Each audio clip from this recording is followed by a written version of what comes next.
Саламатсыздар, урматтуу телекөрүүчүлөр. Эфирде мисал үчүн программасы жана мен Өмүрзак Азимкулов алып барам. Бүгүнкү биздин кадырлуу коногубуз деп коелу эл сыйлаган жалпыга Кыргызстанга дагы эмес, Борбор Азияга дагы эмес, ушу Европага таанымал биздин даңктуу, сыймыктуу медицина тармагынын профессору, медицина илимдеринин доктору, доцент Абдурахман Эшиев агайыбыз келип отурат. Дагы бир топ сыйлыктардын ээси, аны сөз арасында кошуп кетебиз, Кудай буюрсачы. Куш келипсиз агай. Рахмат. Бүгүнкү биздин программага, программаны алгач сизден ушул бир топ ушу медицина тармагына эмгек сиңирген, медицина тармагынын ардагери деп деле койсок болот. Медицина тармагынын патриот деп деле койсок болот. Ушул тармакта көп иштегениңиз үчүн алгачкы сурообузду мен ушундан бергим келип отурат. Биздин ушу эгемендик алгандан берки медицинабыз бүгүнкү мына ушул 2020-жылга келип жеттик. Канча пайызга өстү деген ушу жеке сиздин өзүңүздүн көз карашыңыз менен анан сөзүбүздү улап кетсек. Рахмат. Мына жаңы жылда, жыл башында чакырып ушу телевидениядан маектешип атканыңыз үчүн мен жалпы ушу ЛТР телевидениясынын жамаатына ыраазычылык билгизем. Ал эми ушу медицина тармагында кандай өзгөрүүлөр болду деп сурап атасызбы? Кандай өсүш болду? Сиз ушул пайыздык ченембирдик менен бир көрсөтүп өтсөңүз да. Эми пайыздык ченембирдиги менен мен жалпы мындай немелерди айта албайм, бирок мурункуга салыштырмалуу бир топ эле алдыга медицина тармагы өстү десем болот. Жылуулар болду. Себеби азыркы мезгилде бизде илимий эмгектер жаралып атат. Андан кийин мындай алганыбызда биздин калкыбыздын жалпы мындай аң сезими да өсүп, азыркы мезгилде мурункудай өтө оор абалга келгенде кайрылбастан саламаттык сактоо тармагына азыр алдын алуу үчүн дагы кайрылган эме болду. Себеби мындай алганда бир топ эле жылыштар болду да. Анан мен эми статистика боюнча мынча процент өстү деп айта албайм. Себеби андай маалымат менде жок болгондуктан. Дегеним, сиздер баягы совет мезгилдеринде дагы иштеп жүрдүңүздөр. Ошол совет доорунда билимди алдыңыздар дегендей да. Анан биз азыр баягы эгемендик алган жылдардан бери ар бирибиз аналитик, статистик болуп да кетпедикпи? Анан ошондо мисалы жаңы мамлекет курган ошол 90 жылдардан берки жылдарды алып карай турган болсок, ошол мезгилдерде сиздин сөзүңүзгө улай технологиялык жактан дагы, анан илимий тарих жактан дагы бир топ өсүп өнүгүүлөргө жетиштик да. Анан ошондо өткөндө бир ушул сиздердин тармагыңыздардагы өкүлдөр менен сүйлөшүп отурсак, биз жаңы башканда 10% менен баштаганбыз. Азыр 90%га жетип калдык. Илимий тарихте, практикалык иштерди эске албаганда бизге бир гана азыр технологиялык жетишпегендик деген бир маселе жатат. Калган жагынан биз башкалардан артта калган жокпуз дейт. Эсир доорунда деле, совет мезгилинде деле биздин медицина Орто Азия боюнча эң барктуу, даңктуу медицина болгон деген сөздү кыстара кетишти да. Буга сиз кандай дейсиз? Бул туура. Себеби мен өзүм ушу Союз мезгилинде окуп калдым. 1984-жылы аяктаганмын. Ошондон бери Ош областтык ооруканада азыр эмгектенип атам. Сиз айткан бул Орто Азия аралыгында эң биринчи кардиак хирургтор бул Кыргызстандан чыккан.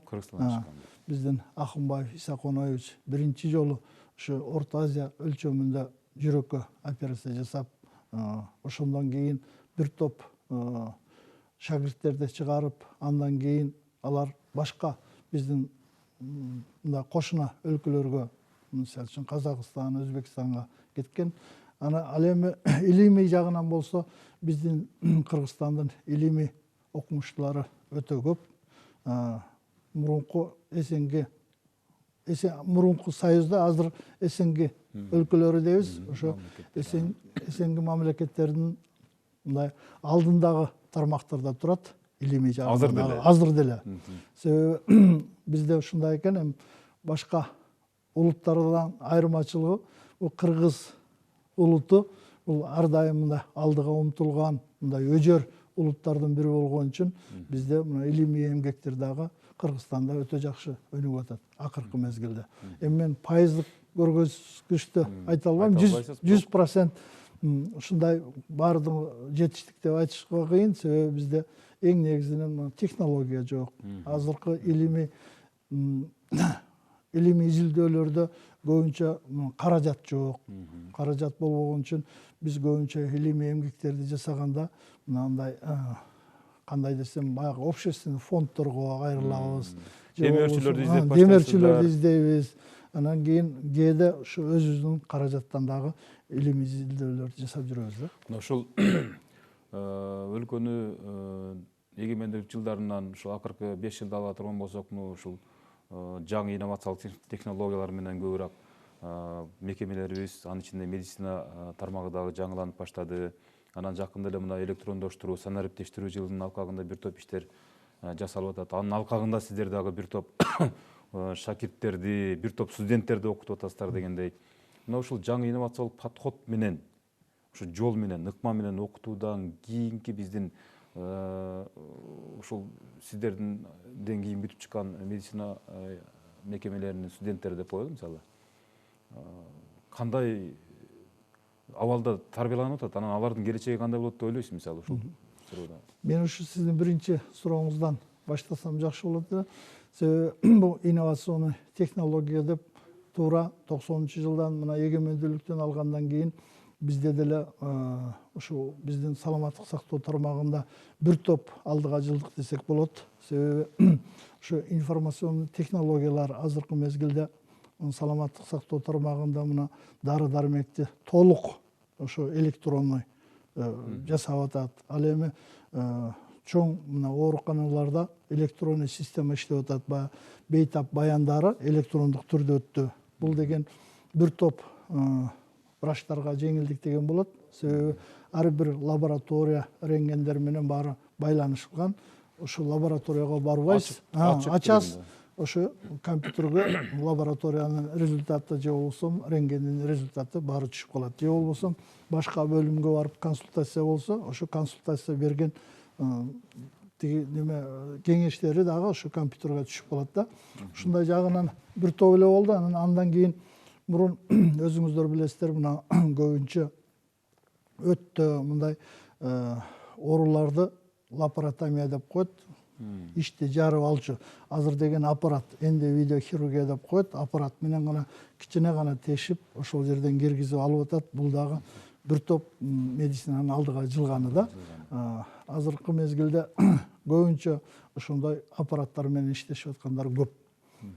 Анан эми бул илим жагынан мына окутуу процессинде болсо, бул окутуу процессинде азыр көбүнчө мен мурункуларга салыштырып кетсем, мисалы үчүн биз окуган мезгилде биз больнойдун жанында, больнойго барып, ошо агайыбыз көргөзүп берип, больнойду кармап, практика жүзүндө кармап неме алат элек.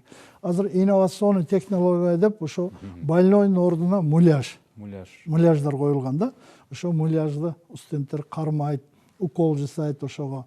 Ал жерде ошо сиз айткан информационный технология, эгер туура эмес укол жасаса, кызыл күйүп калат да. Туура болсо жашыл күйөт. Ошондой кылып азыр бир топ эле алдыга жылды. Бирок анын дагы мындай бир бул жеке менин оюм. Бир жагынан жакшы жетишкендик, ийгиликтер мындай болсо, технология болсо, экинчи жагынан көбүнчө биздин студенттердин баягыдай клиницист деп коет, мындай больной менен оорулуу менен иштөө процесси бир аз начар болуп калат экен да. Себеби баягы мындай айтканда бейтап менен өзү толук сурап, кармап, көрүп багындай кылбастан, баягы муляжда болгондон кийин бул жерде автоматизированный да. Автоматташтырылган системаны гана көрүп калып атат. Системаны гана көрүп калып атат да. Ошол себептен азыркы бүткөндөрдүн кандай десем бир 20-30% кайра барып ушу медицинада иштей албай калгандары бар да. Себеби ошо автоматташтырууга үйрөнүп калган. Ал эми мурундагы мындай экзамен тапшырганда ооз-2 билет алып, агайдын алдына барып алып, жооп берип, ар кандай суроолорду, мындай логический суроолорду берет эле, ошого карап жооп берет эле да. Азыр эми экзамен тапшырганда тест деп коет. Тестти ошо компьютерден эле. Ал дагы автоматташтырылган. Автоматташтырылган. Басып, бир сааттын ичинде бир немени басып бүтөт дагы. Андан кийин эгер 63 балл деп Балдан коет. жогору Ошо болсо. 63 балдан жогору болсо ал өттү деген да. Бул жерде мындай сен 4 алдың же 5 алдың деп айта албайт. Себеби ал уже кандай десем засчитанный деп коет да, тапшырды деген мааниде болот да. Бул жерде 5 алды эң жакшы тапшырды деген эмес, 63 балдан жогору болуш керек сөзсүз. Жогору болгондон кийин ал деген кайра тапшырылбайт деген да. Эгер ошого жетпей калса, анда кайрадан дагы окуп, ал убакыт өткөндөн кийин тапшырылат. Белгилүү мөөнөттө тапшырып алса болот, э? Мындан улам айткым келет да, мына ушул азыркы мезгилдеги ушул система, автоматташтырылган система, мына келечектеги роботторду дарылашпайт да, алар кадимки эле адамдар дарылашат да. Ушул система кадрлардын толук кандуу, профессионалдуу өсүп чыгышына кайсы бир деңгээлде кедергисин тийгизип атат деген ойду айта аласызбы? Эми ошондой ойго деле мен деле мындай кээде кошулуп кетем. Себеби айтып атпаймынбы, көбүнчө баягы клинический мышление деп коет. Мындай ойлонуу, баягыдай дифференциальный диагностика деп коет. Ар кандай симптомдор окшош да, ошолорду мындай бири-бири менен кайсысына туура келет деп талдоо азыраак болуп атат да, азыраак болуп атат. Ошол себептен мындай начар же болбосо бүткөндөн кийин ошо өзүнүн кесибинде иштебей калгандар көп эле болуп атат да. Алар кайрадан эле баягы коммерция же болбосо мындай башка кесипте иштеп аткандар көп. Ушул тиш доктуру катары айтсаңыз, мына Кыргызстанда акыркы 10 жылда алып караганда тиш доктурлардын саны да бир топ болуп кетти. Анан ошол эле мезгилде ошол сиз өзүңүз айткандай эми ошол эгерде ал профессионал болсо баягы чала сабаттыкка жол берет. Ар кандай мисалы эч кандай уруксаты жок, эч кандай билим тажрыйбасы жок эле бир атайын борборлорду ачып алгандар бар мисалы. Андан улам адамдар жабыркагандар да бир топ фактылар катталып атат дегендей. Деги эле ушул биздин медицинадагы ушу кадрдык реформа, медицинадагы кадрдык реформага сиздин кандай сунушуңуз бар? Эми мен ойлойт элем да, мына бизде кийинки мезгилде бардыгы эле өзүм алсам, мына стоматология тармагын алсам, стоматология тармагында бардык жерде эле контрактный обучение да. То есть акча төлөп окушат. Мурункудай мамлекеттик бюджеттен берген система жок.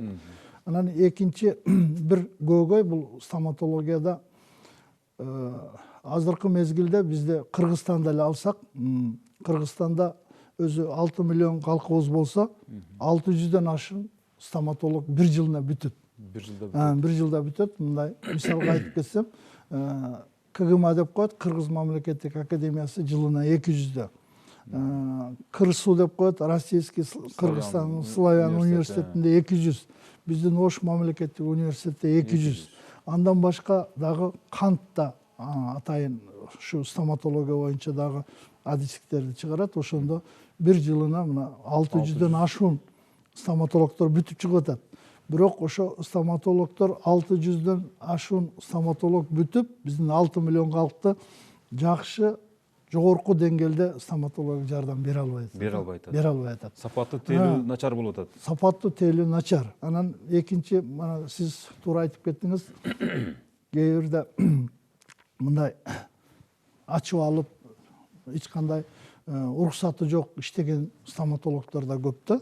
Эми мен башка айтпайын, мына биздин Ош жергесинде эле, Ош шаарында, мына базарларда, даже мындай банялардын жанында, чач тараштын жанында, чачтын мындай үйлөрдө ачып алганда, бул негизинен санитардык нормага дагы туура келбейт да. Туура келбейт. Себеби ал жерде чаң учат, мындай неме болот. Бул медицина тармагында аба дагы таза болуш керек да. Абаны тазалап туруш керек. Себеби ошол немеден бизде кабылдоолор көбөйүп атат да. Анан как челюстно-лицевой хирург мына бизде областтык ооруканада 35 керебетте эсептелген. Эгер ушу 600 стоматолог бүткөн, жылына бүткөн стоматологдор жакшы иштесе, биздин бөлүмгө тиш менен кабылдап кеткен больной жатпаш керек да. Негизинен бизге плановый деп коет, мурдун оңдотом, же болбосо кулагын оңдотом, же болбосо мындай келбетин башка неме кылам деген мындай пластический хирургиялар же реконструктивный хирургиялар болуш керек эле да. Тилекке каршы бизде где-то 40-45% ушу тиштен кабылдагандар жатат да. Абсцесс, флегмона ушу астемелейт деп коет да. Ошол себептен биздин мына стоматологиянын көрсөткүчү жогорку деңгээлде деп айта албайм азыркы күндө. Ошон үчүн мен өзүмүн мындай кеңеш кандай сунуш берет эле деп атпайсызбы? Мен өзү сунуш берет элем ушу саламаттык сактоо министерствосуна жана биздин ушу стоматология ассоциациясына.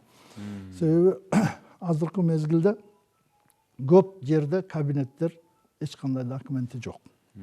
Же болбосо башка бирөөнүн атынан ачып алат дагы, а иштегендер баягы зубный врачтар, же болбосо жогорку категориядагы врачтар эмес да. Ошон үчүн буну бир системага киргизиш керек. Анан кийин баягы неме кылгандан кийин стаждуу врачтарды ошолорго гана мүмкүнчүлүк бериш керек да. Мындай жеке менчик клиникаларды же болбосо стоматологиялык кабинетти ачкангача. Азыр бизде баягыдай 1 жыл иштеп же болбосо 2 жыл иштегендер дагы ачып алганда, анан аларды бир системага киргизип, тыгыз контролдоп, жылына карап, баягы требованияга туура келбейби, аларды жаап туруш керек да. Ошондо гана бизде мындай сапаттык көрсөткүч жакшы болот деген ойдомун да. А бизде андай көрсөткүчтөр болбой атат дагы. Сапаттык көрсөткүчү төмөн, а мындай сандык мындай көрсөткүчтөр өтө жогору да. Өтө жогору. Ушул эле Ош шаарында 40тан ашык мындай немелер бар да. Жеке менчик клиникалар бар. Стоматологиялык клиникалар. Эми мен башка клиникаларды билбейм. Өзүм стоматолог болгон үчүн стоматология клиникаларды толук билем да. Ошо 40тан ашык жеке менчик клиникалар бар да. Азыр агай ушул илимий таризде өсүп келаткан биздин кадрлар жөнүндө жакшы сөздү айтып баштадыңыз. Мына ушул медицина окуу жайларындагы студенттер менен байланыша келсек, бизге дейт эми Кудайга шүгүр эле биздин деле илимпоздорубуз өзүңүз айткандай чет жакта деле бир топ кадыр барктуу деңгээлдерде турат дешет да. Бирок ошолордун илимий эмгектери басылып чыкпагандыктан биз кайра эле баягы Советтер Союзундагы эмгектерди окуганга туура келип калып атат. Биздин ушу Кыргызстандагы аттуу баштуу ушундай авторитеттүү профессионал доктор адамдарыбыздын илимий эмгектери азыраак басылып калат. Эми албетте келип бунун баары каржыга такалышы мүмкүн. Ушул өзүңүздүн жеке ушул илимий изилдөө жолуңузда ойлоп табуучулугуңузда мына 22ге жакын патент, 200дөн ашык 300гө чамалаган илимий макала, канча деген китеп, мына 18-20га чукул китеп жаздыңыз да. Ушулардын баардыгы азыр мына ушул биздин студенттер окуп атабы, деги эле ушул биздин профессор академиктердин ушу китеп куралдары эмне үчүн бизде көп чыкпайт да? Эми бул эң көйгөйлүү суроо, эң туура суроо деп айтам. Себеби бизде ушу илимий иштерди жасоодо айрыкча мына илимий академияда иштебеген, же болбосо мына практическое здравоохранение деп коет, мына ооруканаларда иштеген эмелерде өтө кандай десем да, көйгөйлүү да, көйгөйлүү. Себеби сенин немеңге эч убакта оорукана төлөп бербейт. Себеби ооруканада иштейсиң. Ал эми илимий эмгектериңди дагы өзүңдүн каражатыңан чыгарасың да. Ошол себептен кийинки мезгилде мына илимий эмгектер китеп болуп чыкпай, көбүнчө электрондуу видде, электрондуу библиотекаларга чыгып атат да. Электрондуу библиотекаларга чыгып атат. Анан эми студенттер ушундай экен да. Электрондуу библиотекадан баягы толук кандуу ошо китепти эч убакта көчүрүп албайт да. Алар керектүү жерин гана окушат да, калганы калат. Анан эми жакшы айтып кеттиңиз. Мен өзүмүн ушу докторлук илимий эмгегимде дагы мен илимий академиядан же болбосо түштүк академиядан эч кандай жардам алган жокмун да. Мен өз каражатыма, өзүмдүн каражатым менен бардык эмгектерди өзүмдүн каражатым менен лаборатория изилдөөлөрдү жүргүздүк, тажрыйбаларды жүргүздүк. Булардын баары мен өз каражатыма жүргүзгөм дагы, ошентип илимий эмгегимди коргогом да. Демек, мындан кийинки эмгектериңиз дагы жалаң өзүңүздүн каражатыңызга, мамлекеттен эч кандай жардам күтпөйсүз, эми? Ошондой эле болуп атат. Ушул жерден пайдаланып айткым келет, мына ушул Нобель атындагы медалдын сыйлыгын алгандан берки саналуу гана дарыгерлер болушу мүмкүн биздин Кыргызстанда. Андан башка дагы мына Россиянын окумуштуулары, ученые России деген заслуженный деятель науки и образования РАЭ деп айтып коет экен. Россия. Россиянын. Анан диплом «Золотая кафедра России» деп турат да. Ушул наамдар. Окумуштуулук даражалуу чоң наамдар да. Ушул наамдарга кантип жеттиңиз? Анан ушуга кошул ташыл суроо, ушул наамдар үчүн сизге гонорар төлөп беребиби? Бул дагы жакшы суроо. Сиздин берген сурооңуз бүгүнкү күндө бизде көбүбүздү ойлонткон суроолордун бири. Себеби бизде бул эмне себептен биз Россиянын член болобуз, Россия академиянын члени болуп. Себеби биздин илимий эмгектер Кыргызстандан эле эмес, башка мамлекеттерден чыгып туруш үчүн, мындай биздин илимий эмгектерди окуш үчүн биз ошондой башка мамлекеттерге мындай член болгонго туура келет да. Анан аларга член болуп, членский взнос төлөйбүз. Жылына ар кандай өзүнүн взностору бар. Мен ошо Российская академияга членмин, анан кийин Международная академия стоматология деп коет, ошого членмин. И Кыргызстандын ассоциация стоматологуна дагы членмин да. Эми Россия академиясынын Российский академия естественных знаний деп коет. Бул жерде негизинен бул общественный организация, ал эми биздин илимий эмгектер ошолордун показательдери бар да, ушундай болсо деп көрсөткүчтөрү бар. Ошо көрсөткүчтөргө туура келсе алар берет да. Бул деген сиздин эмгегиңиздин мындай баалагандык. Бирок ал берген мына медаль ордендерине Россия гонорар төлөбөйт. Материалдык жактан эч кандай неме жок.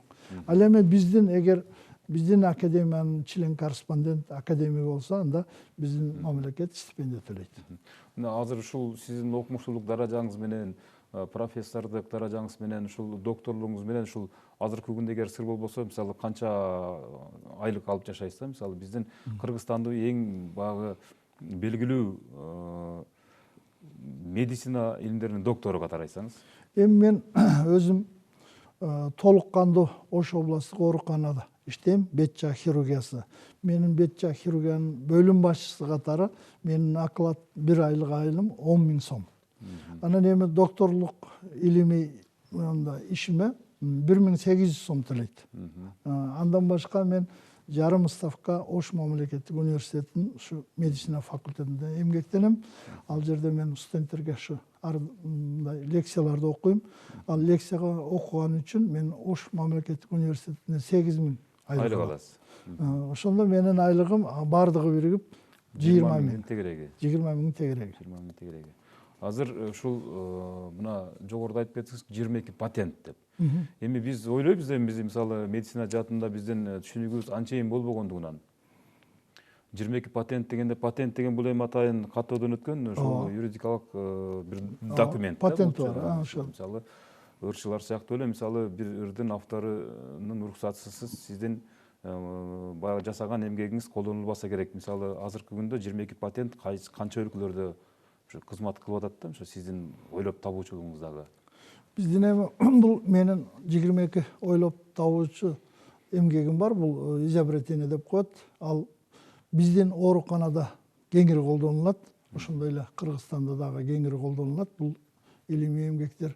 Андан тышкары биз бул электронный библиотека деп Россиянын, андан башка Европанын электронный библиотекаларында бар.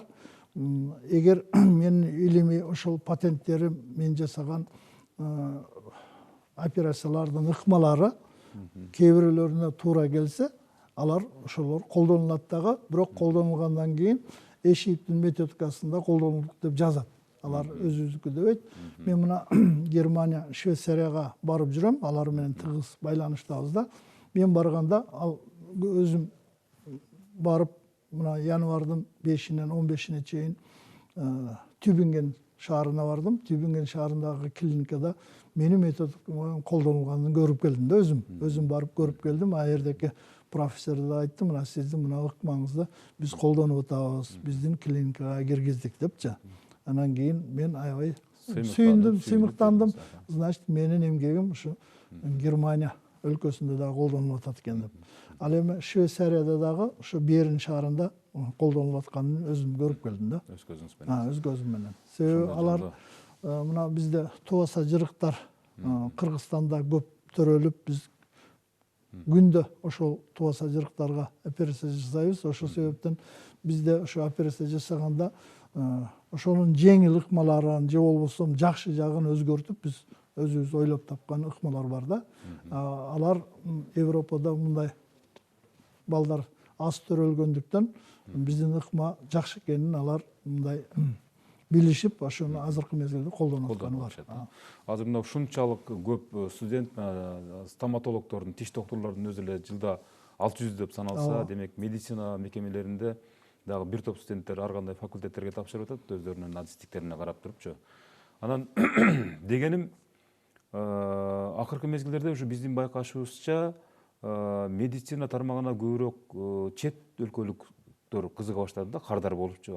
Мурда Индия, Пакистан өлкөлөрү каптап келатса, азыркы күндө ушул акыркы 2 жылдын ичинде эле ушул биздин борбор Азия чөлкөмүндө эле ушу Өзбекстан, Тажикстан сыяктуу мамлекеттердин дагы студенттери басып кетти да. Бул биздин медицинаны сүйгөндүктөн келип атышабы, же биздин медицина жаатындагы билимдин арзандыгынан келип атабы? Бул эң туура суроо. Себеби өзүңүз билесиз, мурунку мезгилде бизде мындан 10 жыл мурун алсак, Ош мамлекеттик университетинде көбүнчө Индиядан, Пакистандан, бул жактан алыскы мамлекеттерден келет эле, бирок аз санда болчу да.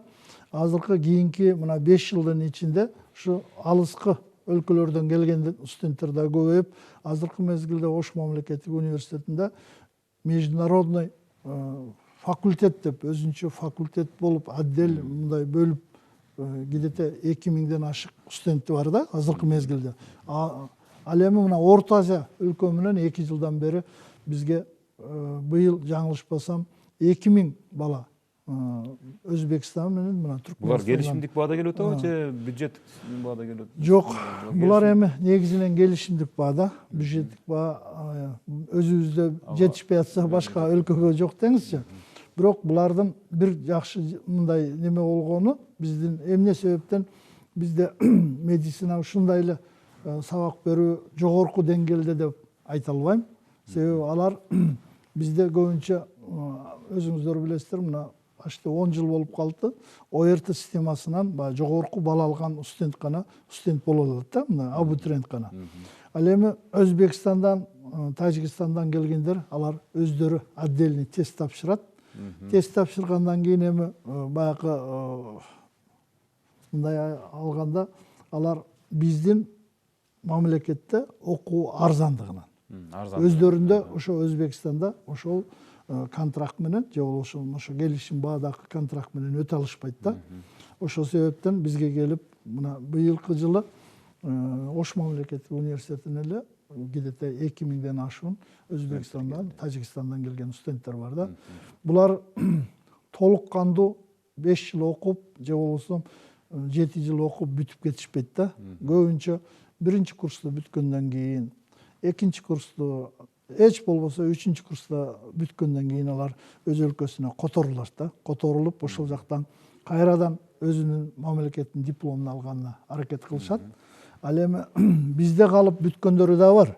Булар деген 10-15% эле да. 10-15%. Алар бизден бүтүп, биздин дипломду алгандан кийин, аякка баргандан кийин кайрадан ошо өзүнүн билими боюнча экзамен тапшырат.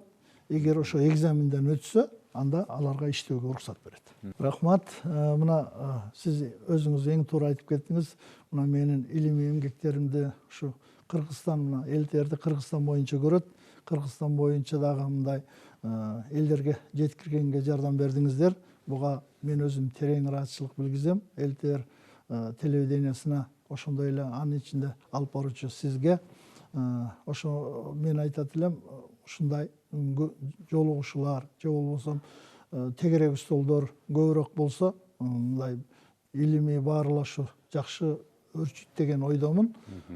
Ошон үчүн сиздерге дагы терең ыраазычылык билгизем. Ишиңиздерде ийгилик. Мына 2020 жылы чыккан жылы деп баардыгыбыз айтып атабыз. Чыккан жылында бул байлыкты топтогон инсан болот экен, анан жылдын башы деп айтылат. Ошон үчүн сиздердин жамаатта дагы ийгиликтер, жетишкендиктер болсун. Ар дайым ден соолугуңуздар чың болсун. Рахмат.